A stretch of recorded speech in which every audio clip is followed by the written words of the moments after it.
Going to be challenged by many people who are coming to this information for the first time.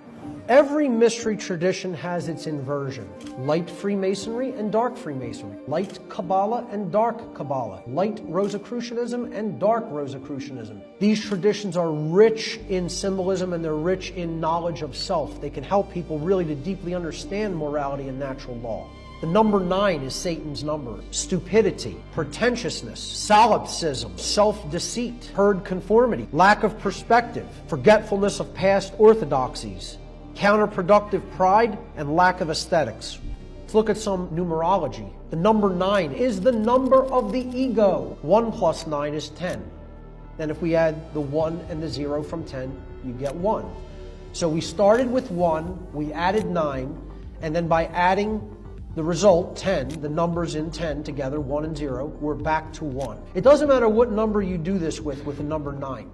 It always returns to itself, meaning adding 9 in numerical symbolism known as gematria is like adding 0. Now let's look at the multiplication of the number 9. 9 times 1 is 9.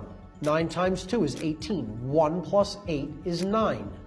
9 times 3 is 27. 2 plus 7 is 9. And it doesn't matter how complex the numbers get. 9 times anything. You add the digits, it's 9. Symbolically, what does this represent? When ego, 9, is multiplied by anything, it comes right back to itself. More ego is created, and there's no change. You started with 9, you end up with 9. But if we look at gematria, 6 plus 6 plus 6 is 18. 1 plus 8 is 9. That means in gematria, 666 is equivalent numerologically to 9. Let's look at some occult holidays. There's 8 of them. The occult year is based around the zodiac and the path of the sun around the houses of the zodiac during the course of a solar year. The year is quartered by the solstices and the equinoxes, which are 4 of the occult holidays. These are known as the minor Sabbats. The spring equinox, which is called Ostara, the autumn equinox, which is called Mabon, the winter solstice, which is called Yule, and the summer solstice, which is simply referred to as midsummer. At the midpoints of these lines that form this cross, quarter the year into seasons. The midpoints are considered the higher holidays. The midpoint of spring is the biggest one. Spring is the season of the occult because it's the time of the year when the sun renews and gives rebirth to the world by coming out of the tomb of the southern hemisphere.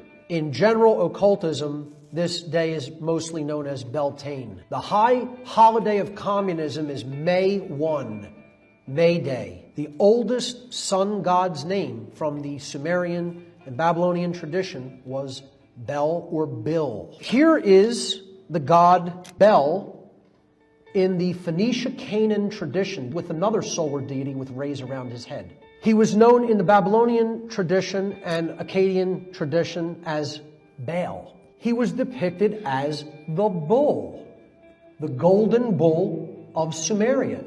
The reason he was depicted as the bull, because the sun 6,000 years ago during the Sumerian civilization was in Taurus. Now, we talked about May 1st, the midpoint of Taurus, the bull, being the high point of the occult holiday. And it's called Beltane. The civilization that came out of that time period of the world was Babylon. The word Bil is right in the middle of the word, Babylon, the sun god. What does Ba mean in the ancient languages? It means spirit. On means light. So, the spirit of the light of Bil, or the light of the spirit of Bil, the solar deity. Well, what's the god of the world today? It's Bil. So they just named it a bill, right? There's no connection here. What do we want all those bills to do? Well, we need them to pay bills. So we have to acquire bill to pay bill. The people who have the most of these bills are the billionaires. On Wall Street, there's their god, the golden bull of Wall Street. They always want bull markets. They don't like it when there's bear markets. You want the bull market. And when there's not a bull market happening, they want a bailout. They distract us with ball games. Baseball, basketball, football, soccer's played with a soccer ball, tennis with a tennis ball, golf with a golf ball. You can go on and on. The young people of society, they want to grow up to either be a belle or a baller. They distract us with billboards. It's where all the advertising goes to put subconscious messages into the mind. Actors are given billing in Hollywood. The Masons are referred to as the builders. We're all builders of society. One of the biggest secret societies, the biggest think tank occult secret societies in the world is the Bilderberg Group. Bilderberg means the foundation of Bill. You might think this is all baloney. I think people just can't see the connections because they're rigidly attached to their belief system. The lie is in there as well. Bell's lies. And then maybe people will start paying attention to things like the Bill of Rights and the Liberty Bell, positive symbols for human freedom in our society. Maybe they could even listen to some of the words of wisdom in the New Testament of the Bible. The Bible. Maybe once we start doing that, we'll develop the ability to achieve balance. Because that's ultimately what it's all about, folks. It's about bringing the balance of the sacred masculine and sacred feminine dynamic together in that sacred union. Symbols of Satanism. The most famous is the inverted five-pointed star, also known as the pentagram. It is known as the Baphomet. It represents the powers of darkness combined with the generative fertility of the goat. In its pure form, the pentagram is shown encompassing the figure of a man in the 5 points of the star. 3 points up, 2 pointing down, symbolizing man's spiritual nature, the 4 points being earth, air, water, and fire, and the top point, or the head, being spirit. Another well-known symbol of Satanism is the inverted crucifix.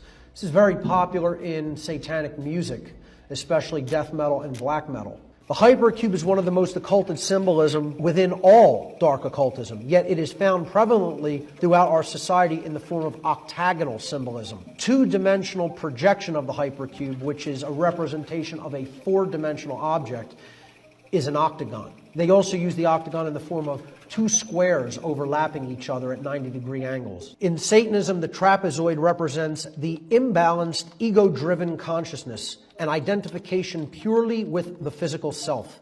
It is considered a perversion of the, quote, divine shape, the circle, since its angles total 360 degrees. In its satanic connotation, the trapezoid is considered a, quote, soul trap, symbolizing going around in circles of base consciousness.